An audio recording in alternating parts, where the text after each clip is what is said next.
It's time for a special Saturday edition of the Virtual Model Railroad Show. Let's get this thing started. My name's Jimmy. I'm drinking some breakfast blend coffee. This is Coffee and Trains.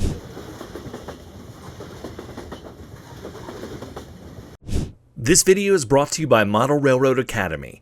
Model Railroad Academy is your online resource for model railroad instructions, ideas, and information, with loads of tutorials and articles for model railroaders of every skill level. One of my personal favorites is Alan Keller's Great Model Railroads series. It is just so much fun to look at all of these different model railroads from all of these different great model railroaders and just get inspiration from those. Plus, you can find tutorials on everything from bench work to electronics to scenery, all sorts of things there. The first 1,000 people to sign up at the link in the description below will get a full year of premium membership to Model Railroad Academy for $1.49. If you want to tell me what kind of coffee you are drinking and have it featured just like these guys right here, you can do that in the comments below and you might see your name pop up on an episode of Coffee and Trains. Let's get into it. Cheers! Dale Erens sent this layout in. Dale's layout is absolutely gorgeous. Check out this HO scale layout. Just looks absolutely phenomenal. Love all the trains running, love the action, love just the detail that he's put into this. Now Dale also sent in a bunch of photos of the progress he did. You can see he started here with just his road bed and his track right here, getting some stuff planned out, and then he put down his road, which he did the plaster method, and then he's starting to get his details in, and then finally you get the end shot right here, and this just looks absolutely phenomenal. Great job, Dale. This submission is from Ericland Entertainment. You know, you can tell when someone's just having an absolute blast doing their model railroad. This is definitely one of those. It's not your standard model railroad, but you can tell that just a lot of fun is being had with this process. Now, he said I could take some videos from his YouTube channel, and you can see he just has a lot of kookiness. My personal favorite thing in that last shot was the Citibank house. I thought that was fun. And then you can see he just also has just a lot of different details, a lot of different paper-made buildings and things like that. Great job, Eric. Ken Anderson sent this layout in. Ken has quite the extensive modular model railroad that he occasionally takes and hooks up sections to with the Sipping and Switching Society of North Carolina. Now, if you haven't heard of these guys, they're awesome. They have their own modular standard. They're kind of a quasi-model railroad club where if someone will just get a space and say, hey, I've got this space, and somebody will plan out the layout.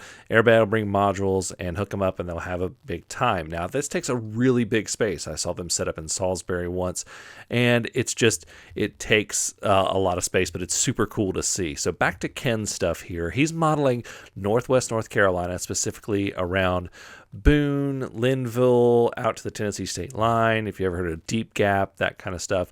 This is a place that's very near and dear to my heart because I went to college up there at App State. Hi, yikes. And this is just a phenomenal modular setup. I mean, just look at these modules. This looks absolutely amazing. I love the Eastern Tennessee, Western North Carolina engine right here. Tweetsy, gotta love that. And Ken, you've done a phenomenal job, and you should be very proud of these modules. They capture the area perfectly. Check out this from Patrick Kinzig. Patrick just getting started here with some Kato Unitrack, but he's got a solid baseboard. He's got a solid track plan set up there. It's going to be great. Can't wait to see more from you, Patrick. This submission is from Kenneth N. Kenneth has an ON30, which is an O-scale narrow gauge setup, running around his room, around his ceiling. He's also got some other cool stuff here. He's got a few other pieces for ON30. He's also got that Lego cruise ship model, which looks really awesome. And you can also see he has this Climax right here that is running this log train. This looks great, Kenneth. Great job. This is a submission from Paul Davis. Now here's Paul posing with his layout. Now his layout's pretty unique, but I also want to say that he got a shout out. He got a full article written in his local paper, which is very awesome, Paul. But here's his layout under construction, getting ready to get it started. And the reason it looks like this versus a lot of other ones is, here's the finished layout. I'm going to see if you can guess. I'll give you a second there. His layout is entirely modular, which means you can take it apart, work on it, do all sorts of stuff like that, which just makes it really cool. Great job, Paul. That's a great build. Randy Dale has sent us in another update on his layout. Randy's been getting a lot of work done on his layout. You can see he's got the beautiful fascia and the valances over the lights right there. This is going to be a really good looking layout when it's done. You can see he's got his track all the way around there, and he has a little peninsula, and he's also got his control panel and everything right here. So this is looking really good, Randy. I can't wait to see another update. Tim Bartle sent this one in. Tim has something in this picture that no matter what you model railroad, you probably have one of these in your house right now. That's right, a Train World box. This is a narrow gauge layout that he is working on. He's doing a really good job with it. Not quite complete yet, but you can see he's got those British or European narrow gauge engines. And he also sent me in a couple of clips of the trains running around there. And I just love narrow gauge engines. I can't explain why, especially European narrow gauge. I don't really know why, but I really just like the way that they look. Great job, Tim. Here's a layout from John Pratt. John is one of those rare modelers. You can't tell it by this picture, but he is an S-scale modeler. I don't get to show a lot of S-scale here. Not only S-scale, but fine scale S. I know somewhere Mike Ostertag is cheering right now, but check out some of these engines. These are just phenomenal engines. Now, for those of you that don't know, S-scale is 1/64th, so the American Flyer engines, if you've ever heard of those. It's also Hot Wheels scale, and this is just one of those perfect blends between HO and O scale, kind of the way that TT is the blend between HO and N, but these models simply look phenomenal, and it appears to be hand-laid track too, so great job.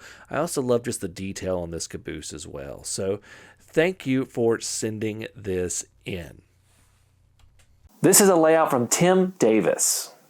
This is the first area that Tim sent a picture of me of a while ago, and now he has expanded all the way out to this. This is phenomenal, and he says his layout is, quote, done, but we all know it's never really done. But let's take a look at the work that he has gotten complete so far. He has this really nice scene over here with some industries and a town scene. Looks really, really good. But I also love the next scene that I'm going to show you, which is this waterfall scene with the bridge right there. Looks really, really great. Love the lighting on it, everything on it. And he's got a few other scenes that are really nice that you can see. I'll show you one more. Here is one. And this one just looks really nice as well. It has some other little buildings and some sidings. Looks like you've got this part done, but we all know you're never done, Tim. If you would like to submit your layout in for an episode of Coffee and Trains, you can do that by sending it to the email in the description below. The one thing that I do ask is that you send in a picture with either the entire layout or most of the layout in it. And if you're recording video, please turn your phone sideways if you're using a phone, or if you're just using a camera, use it like you normally would. Thank you all so much for watching. I really love featuring all of these. Until next time, I'm Jimmy from the DIY Digital. Stay safe, be kind, drink some coffee, and happy railroading.